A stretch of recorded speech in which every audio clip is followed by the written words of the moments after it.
اور جس نے جس طریقے سے ٹھیک ہوا، وہ طریقہ آگے چل پڑتا ہے. تو یہ سارے طریقے ہیں. اور میری تو ریکویسٹ یہ ہے کہ آپ اپنے لائف سٹائل کو ٹھیک کریں. فار ایگزامپل، آپ کے جوتے جو ہیں آپ کے وہ ٹھیک نہیں ہوتے، آپ کا بیڈ ٹھیک نہیں ہوتا.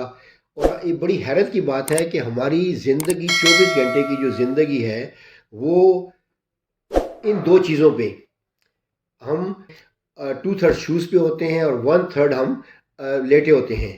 تو یہ دو چیزیں جو ہیں، اگر ہمارا بیڈ ٹھیک ہے تو ہماری 1/3 لائف جو ہے وہ درد سے بچ گئی. اگر ہمارے جوتے ٹھیک ہیں تو ہماری 2/3 لائف جو ہے وہ بچ گئی. تو یہ دو چیزیں جو ہیں بہت ضروری ہیں.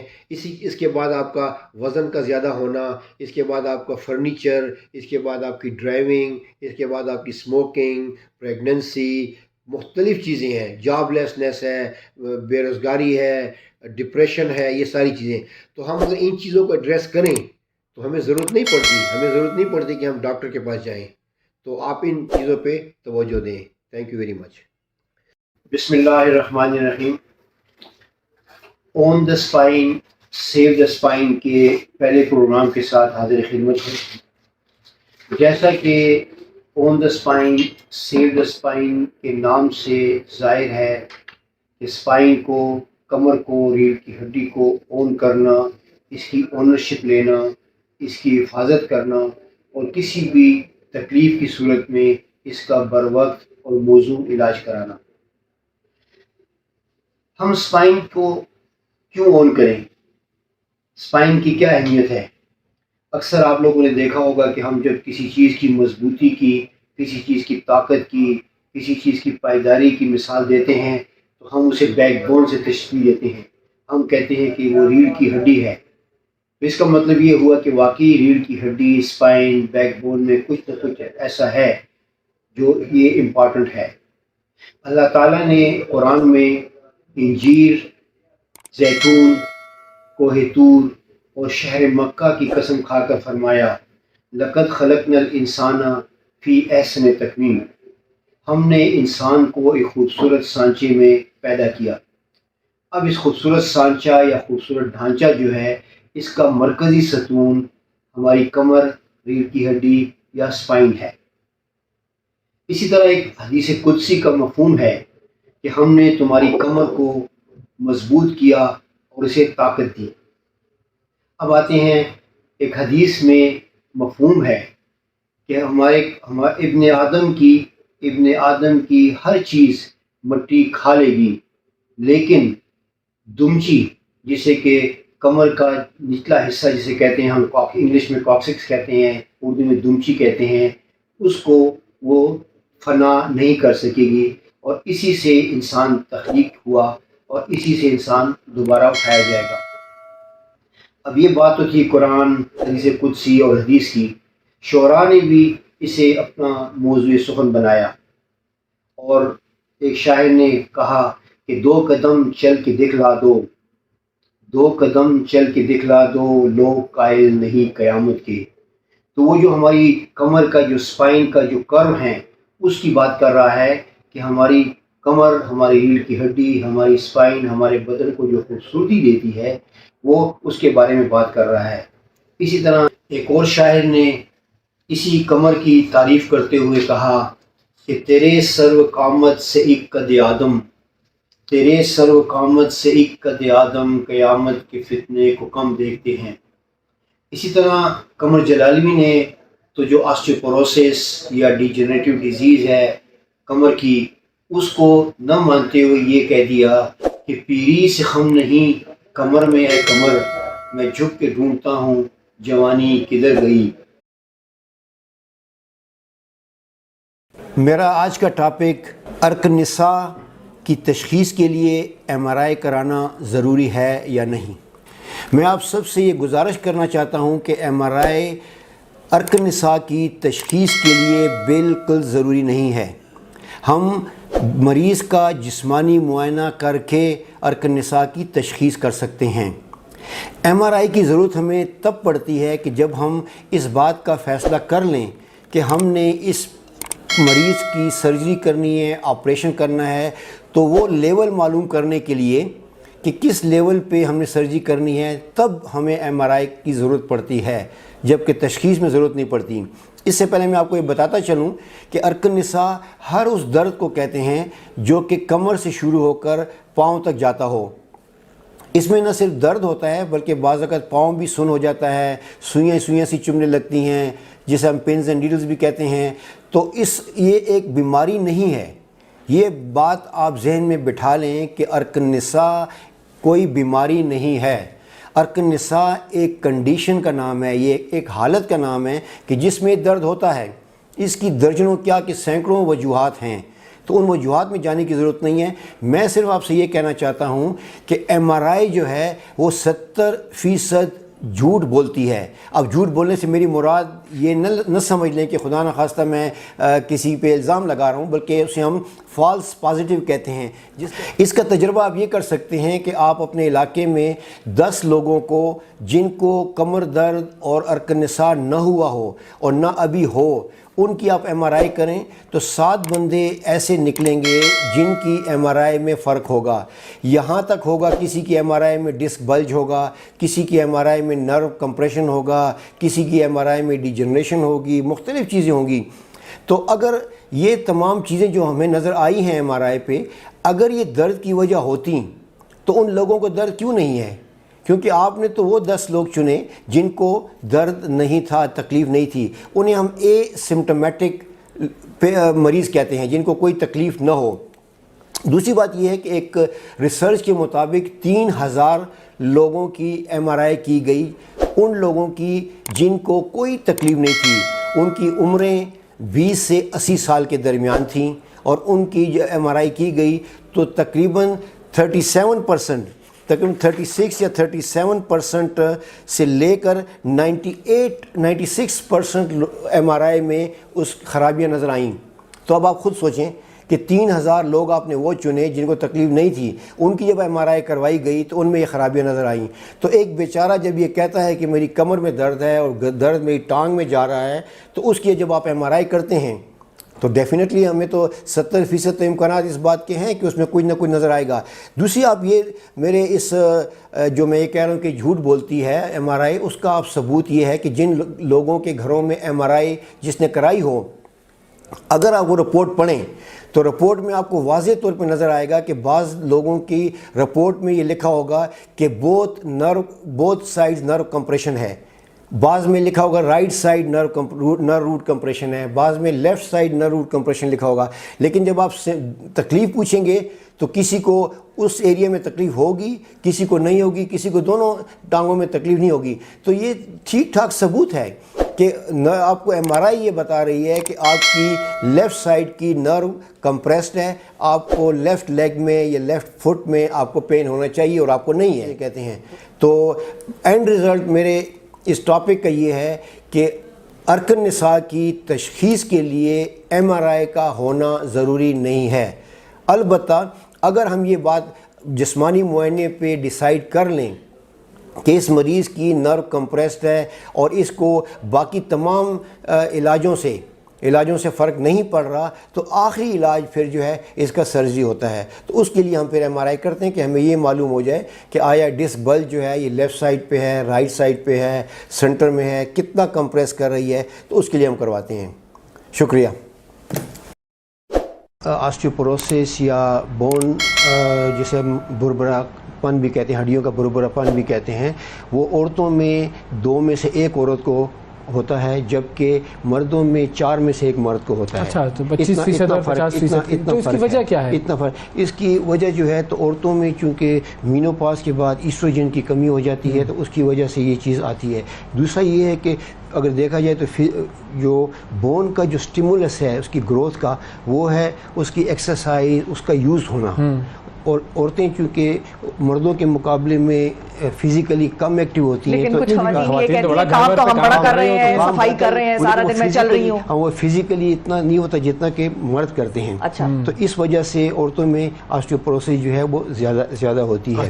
دوسری اس کے علاوہ کئی فیکٹرز ہیں کہ جو آسٹیوپوروسس کچھ فیکٹر ایسے ہیں، جیسے 5 ایسے فیکٹر ہیں جس پہ ہمارا کنٹرول نہیں ہے. وہ کیا؟ فار ایگزامپل جینڈر، میل یا فیمیل ہو گیا. نمبر 2 ایج جو انکریز ہو رہی ہے اس پہ ہمارا کوئی کنٹرول نہیں ہے. نمبر 3 رنگ و نسل، جس میں اب جو سفید لوگوں میں کالے لوگوں کی نسبت آسٹیوپوروسس کم ہوتی ہے، زیادہ ہوتی ہے. سفید لوگوں میں زیادہ ہوتی ہے آسٹیوپوروسس. اس کا ریزن پوچھیں گے ہم آپ سے. اور اس کے بعد جو ہے تو فیملی ہسٹری میں آسٹیوپوروسس جو ہے، اور اس کے بعد جو ہے تو آپ کا باڈی فریم ورک، جو آپ جو چھوٹے اسٹیچر کے لوگ ہوتے ہیں ان میں آسٹیوپوروسس کے چانسز زیادہ ہوتے ہیں. شروع ہوتا ہے ایکچولی ہماری جو ہڈیاں جو ہیں وہ حمل کے 6 7ویں ہفتے سے بننا شروع ہو جاتی ہیں. اور یہ 25 سال کی عمر تک، عورتوں میں 20 سال، مردوں میں 25 سال کی عمر تک یہ بنتی رہتی ہیں. اچھا، ایک انٹرسٹنگ بات یہ ہے کہ ہڈیاں جو ہیں ڈے 1 سے بننا اور ٹوٹنا بیک وقت چلتا رہتا ہے قصہ. ان کی ہڈیوں کی توڑ پھوڑ ہوتی ہے، ساتھ میں ریپیئر ہوتا رہتا ہے، توڑ پھوڑ ہوتی ہے، ریپیئر ہوتا رہتا ہے. شروع میں بچپن میں اور جوانی سے پہلے تک جو ہے ان کا بننا جو ہے وہ زیادہ ہوتا ہے اور ٹوٹنا کم ہوتا ہے. جبکہ 30 ایئرز ایج پہ آ کے بیلنس برابر ہو جاتا ہے. 30 ایئرز میں ٹوٹنا بننا ایکول ہوتا ہے. جب 30 ایئرز کے بعد 40 میں جب جاتے ہیں ہم تو پھر ٹوٹنا زیادہ ہو جاتا ہے اور بننا کم ہو جاتا ہے. تو یہ بیلنس جو ہے، اور اسی لیے اکثر میں اپنے پیشنٹ سے بھی یہ کہتا ہوں کہ آپ کا جو بون بینک ہے، جو بیسیکلی کیلشیم ہے، اگر آپ نے 30 ایئرز ایج تک کیلشیم ڈپازٹ کر لیا ہے بونز میں، تو آپ کو 30 ایئرز کے بعد جو آپ کا یہ جو آسٹیوپوروسس ہے وہ پروسیس کم ہو جائے گا. لیکن اگر جنہوں نے بون بینک 30 ایئرز تک جو ہے جمع نہیں کیا، اس کے آگے ہم آئیں گے کہ کون سے فیکٹرز ہیں جس سے یہ نہیں ہوتا، تو ان کو آسٹیوپوروسس زیادہ جلدی یہ بھی بتائیں کہ کیوں گورے لوگوں میں زیادہ ہوتا ہے اور چھوٹے قد کے لوگوں میں کیوں زیادہ ہوتا ہے؟ چھوٹے قد کے لوگوں میں اس لیے وہ ہوتا ہے کہ اس کا جو باڈی اسٹیچر ہے وہ کم ہوتا ہے اور اس کی جو بون میس ہے وہ کم ہے. اس کی وجہ سے جو ہے یہ فرق پڑتا ہے. اور یہ گورے اور کالے کا جو فرق ہے، تفریق گورے کالے کا فرق جو ہے یہ سائنٹیفک آ رہا ہے، اس کی کوئی ریزن ہے، لیکن یہ نمبرز میں پتہ لگتا ہے کہ نمبرز میں ریسرچ میں یہ آتا ہے کہ ان کو آسٹیوپوروسس زیادہ ہوتا ہے، ان کو کم ہوتا ہے. چلو ادھر تو ایک ہماری ذرا بچت ہو گئی. اگر میرے ساتھ یہ 5 پرومسز کر لیں، چلو 5 پرومسز کر لیں تو میں آپ کو اس بات کی ضمانت دیتا ہوں، ہر عمر کے لوگوں کے لیے ہر عمر کے ضمانت دیتا ہوں کہ آپ کو آسٹیوپوروسس تکلیف نہیں دے گی، ہوگی. Number 1 exercise. ایکسرسائز ہر مرد اور عورت کے لیے ضروری ہے، اور بلکہ مردوں کے لیے تو اللہ تعالیٰ نے ایسا نظام رکھا ہے کہ 5 وقت کی نماز مسجد میں جا کے پڑھنا. تو آپ کا آدھا گھنٹہ، اگر آپ آدھا گھنٹہ برسک واک کریں گے، تو اس کے درجنوں فوائد ہیں. اور ہڈیوں مضبوط ہونا تو اس میں سے پہلے نمبر پہ آتا ہے. خواتین کو تو ہم نے اس فائدے سے نکال ہی دیا نا. لیکن خواتین گھر میں جیسے انہوں نے گھر میں کہا کہ ہم چلتے رہتے ہیں، ہم یہ کرتے ہیں وہ کرتے ہیں، تو گھر میں ان کا وہ بھی جو نماز ہم پڑھتے ہیں، بیسیکلی میں نے نماز پہ پوری ریسرچ کی ہوئی ہے کہ نماز کا ہر فعل جو ہے اس میں میڈیکل فائدے بہت زیادہ ہیں. فار ایگزامپل آپ جب رکوع کرتے ہیں تو ہمیں حکم یہ ہے کہ آپ رکوع ایسا کریں کہ آپ کی کمر بالکل فلیکس ہو جائے. تو اب جب ہماری کمر میں کوئی 18-20 جوائنٹس ہیں جو مڑتے ہیں، تو اگر فرض کیا اگر کیمرہ مجھے دکھا سکے تو میں اگر ایسے موڑوں گا تو میرا بھی پورا جوڑ کھلے گا پھر بند ہوگا. لیکن اگر ہم رکوع پورا نہیں کرتے تو آدھا جھکتے ہیں، آدھا کھڑے ہو جاتے ہیں قیام میں، تو وہ جوڑ جو ہے آہستہ آہستہ اسٹف ہو جاتا ہے. تو وہ تو مسجد میں جو ہے، اس میں مسجد میں نماز پڑھنا جو تو آنا جانا 30 منٹس وہ تو کنفرم ہو گیا. ٹھیک ہے، پہلا وعدہ یہ ہو گیا. دوسرا وعدہ یہ ہے کہ کیلشیم کی جو وہ ہیں فوڈ ہیں، جب فار ایگزامپل دہی ہے، دودھ ہے، گرین ویجیٹیبلز ہیں، وہ لیں. نمبر 3 جو ہے سن ایکسپوجر، کہ سورج میں کم از کم 10 منٹ 15 منٹ ڈیلی جو ہے وہ 3-4 بجے نہیں ہو سکتا ہے کہ کہیں سے ہیٹ اسٹروک نہ ہو جائے، 10-11 بجے جب دھوپ اتنی تیز نہیں ہوتے. یہ ہو گیا. چوتھی چیز جو ہے وہ اسموکنگ سے کوئٹ کرنا ہے. جو لوگ اسموکرز ہیں، اسموکنگ جو ہے بیسیکلی ہڈیوں کو وہ کھا جاتی ہے. اور سب سے آخری جو ہے جو خطرناک ہے، جتنی بھی کاربونیٹڈ ڈرنکس ہیں، جتنی فیزی ڈرنکس ہیں نا، وہ بیسیکلی بون ایٹر ہیں.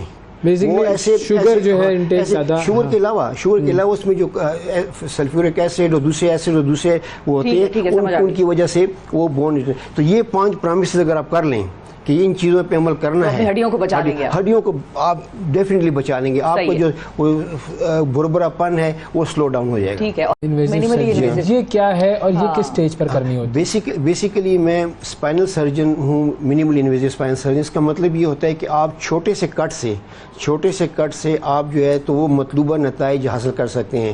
جیسے فار ایگزامپل منیمل انویزو میں یہ ہے کہ ہم مریض کو جنرل انیستھیزیا نہیں دیتے، اچھا، انہیں ہم لوکل انیستھیزیا دے کر جو مطلوبہ ڈسک ہے اس تک جاتے ہیں نیڈل کے ذریعے، اور پھر اس نیڈل پہ ہم سکوپ ڈال کے ہمیں اسکرین پہ نظر آ رہا ہوتا ہے تو ہم وہ ڈسک جو ہے وہ نکالتے ہیں. تو اس کو منیملی انویزو اسپائنل سرجری کہتے ہیں. کیونکہ آج کل تو سارا دور جو ہے جیسے پرانے زمانے میں جو ہے تو اوپن کر کے تو پتا نکالتے تھے، ابھی جو ہے تو لیپروسکوپک سرجری ہو رہی ہے. اسی طرح بلیڈر میں تو تمام جو فیلڈز ہیں آرتھوپیڈک کے علاوہ بھی جو ہے جنرل سرجری ہے، یورالوجی ہے، اس میں منیمل انویزو کی طرف ہم جا رہے ہیں. اور آخر میں کوئکلی شیاٹیکا کا کیا علاج ہے، کیوں ہوتی ہے، ٹریٹمنٹ کیا ہے اس کی؟ شیاٹیکا بیسیکلی ہر اس درد کو کہتے ہیں کہ جو کمر سے شروع ہو کر ٹانگ میں جاتا ہے، اس کو ہم شیاٹیکا یا ارکن نساء کہتے ہیں. اس کی ارکن نساء اردو میں نام کتنا خوبصورت ہے ویسے. ارکن نساء. تو اس میں جو بیسیکلی جو ڈسک ہے، جیسے آپ نے شروع میں کہا سلپ ڈسک نام کی کوئی چیز نہیں ہوتی. یہ مس مینور ہے. سلپ ڈسک نہیں ہوتی بلکہ یہ وزن کی وجہ سے جو ہمارے ورٹیبراز ہیں ان کے درمیان ڈسک جو ہے وہ پریس ہوتی ہے تو ڈسک باہر نکل آتی ہے. باہر سے مطلب اندر اسپائنل کینال کی طرف چلی جاتی ہے تو وہاں سے جو نروز نکل رہی ہوتی ہے اس پہ پریشر پڑتا ہے، اور بعضوں کا جو ہے یہ کیمیکل اریٹیشن کی وجہ سے شیاٹیکا ہوتا ہے. لیکن میں جاتے جاتے یہ بات کہہ دوں کہ شیاٹیکا اور نساء کے لیے 95% کیسز میں سرجری کی ضرورت نہیں پڑتی. بالکل صحیح. بہت شکریہ شبیر صاحب، وقت دیا آپ نے سر، بڑا زبردست ٹاپک. بسم اللہ الرحمن الرحیم. اکثر مریضوں کو یہ شکایت ہوتی ہے کہ ڈاکٹر حضرات جو دوائیں لکھتے ہیں وہ صرف ان کے کلینک میں یا ان کے نزدیک کیمسٹوں کے پاس ہوتی ہیں. ایسی کوئی بات نہیں. ڈاکٹر جو دوائی لکھتا ہے وہ ہر جگہ ہر کیمسٹ کے پاس، اچھے کیمسٹ کے پاس دستیاب ہوتی ہے. اس میں فرق یہ ہوتا ہے کہ فارمولہ وہی ہوتا ہے لیکن نام کچھ اور ہوتا ہے. تو میں آپ کو آج یہ سمجھاتا ہوں کہ یہ اصل طریقہ کار کیا ہے. ہر دوائی کے دو نام ہوتے ہیں، ایک ٹریڈ نیم ہوتا ہے اور ایک جنرک نیم ہوتا ہے. ٹریڈ نیم وہ ہوتا ہے کہ جس کے نام سے دوائیاں بکتی ہیں. جنرک نیم بیسیکلی فارمولہ ہوتا ہے. تو فار ایگزامپل یہ ایک دوائی ہے، اس کے یہ دو قسم کی دوائیاں ہیں. ان کے اوپر جو نام لکھا ہوا ہے وہ ٹریڈ نیم ہے، جبکہ نیچے اگر آپ غور سے دیکھیں تو دونوں ایک ہی چیز ہیں. تو اگر ڈاکٹر آپ کو یہ دوائی لکھتا ہے اس نام سے اور یہ آپ کے علاقے میں اویلیبل نہیں ہے تو آپ یہ دوائی جو ہے یا کوئی اور دوائی جو فارمولہ نیم ایک ہونا چاہیے وہ لے سکتے ہیں. اسی طرح یہ مختلف مثالیں ہیں. اس کا بھی اگر آپ دیکھیں تو یہ اوپر جو بڑا نام لکھا ہوا ہے یہ ٹریڈ نیم ہے، اور نیچے بریکٹ میں جو لکھا ہوا ہے وہ فارمولہ یا جنرک نیم ہے. اسی طرح ہر دوائی کا، دنیا میں جتنی دوائیاں بھی ہیں ان کی یہ چیز ہوتی ہے. تو آپ سے میری گزارش یہ ہے کہ آپ ان ٹریڈ نیم کے پیچھے نہ پھریں. اس کی مثال ایسی ہی ہے کہ جیسے آپ چائے جو ہے وہ آپ پی سی میں بھی پی سکتے ہیں، وہ آپ ڈھابے میں پی سکتے ہیں، مہمان ہوٹل میں پی سکتے ہیں، ہر جگہ پی سکتے ہیں. اس کی کمپوزیشن وہی ہوتی ہے. تھوڑا بہت فرق ہوتا ہے، اچھی کمپنی بری کمپنی. تو وہ فرق بھی اس لیے زیادہ نہیں ہوتا ہے کہ جتنی بھی میڈیسن ہیں ان کا را مٹیریل باہر سے آتا ہے. یہاں صرف پیکنگ میں، اس کی اسٹیرلائزیشن میں، ان کی جو ہے تو پروسیسنگ میں یہ تھوڑا بہت فرق ہو سکتا ہے، لیکن بیسیکلی چیز وہی ہوتی ہے. تو آپ سے گزارش ہے کہ آپ ٹریڈ نیم کے پیچھے نہ جائیں. آپ کے نزدیک کوئی بھی فارمیسی ہو اس سے آپ جنرک نیم یا فارمولہ نیم سے دوائی لے کے استعمال کر سکتے ہیں. کیونکہ اگر فرض کیا آپ ٹریڈ نیم کے پیچھے پھریں گے تو آپ کو خرچہ بھی دینا پڑے گا. میں نے خود دیکھا ہے کئی لوگ جو ہے دوسرے شہروں سے آتے ہیں، دوسری جگہوں سے آتے ہیں. تو اس لیے کوشش کیا کریں کہ یہ جو ہے مل جائے تو بہتر ہے، کیونکہ اس سے ذہنی سکون ہوتا ہے کہ ڈاکٹر صاحب نے جو دوائی لکھی ہے مجھے وہی ملی ہے. اور یہ مرض خاص کر عورتوں میں زیادہ ہوتا ہے. عورتیں کہتی ہیں کہ نہیں مجھے وہی ڈبی چاہیے، مجھے وہی چاہیے، حالانکہ چیز وہی ہوتی ہے جنرک نیم کے حساب سے. میں نے اپنے فولڈر پہ یہ لکھا ہوا ہے کہ اگر یہ دوائی آپ کو اپنے علاقے میں نہیں ملتی اس نام سے، تو کسی بھی نام سے سیم فارمولا اور ملی گرام سیم ہو، کسی بھی اچھی کمپنی کی ہو، اس سے آپ لے سکتے ہیں۔ تو امید ہے کہ آپ ٹریڈ نیم کے پیچھے نہیں گھومیں گے، بلکہ جنرک نیم اور مل گیا فارمولا نیم تو اس سے آپ لیں گے۔ بڑی مہربانی، شکریہ۔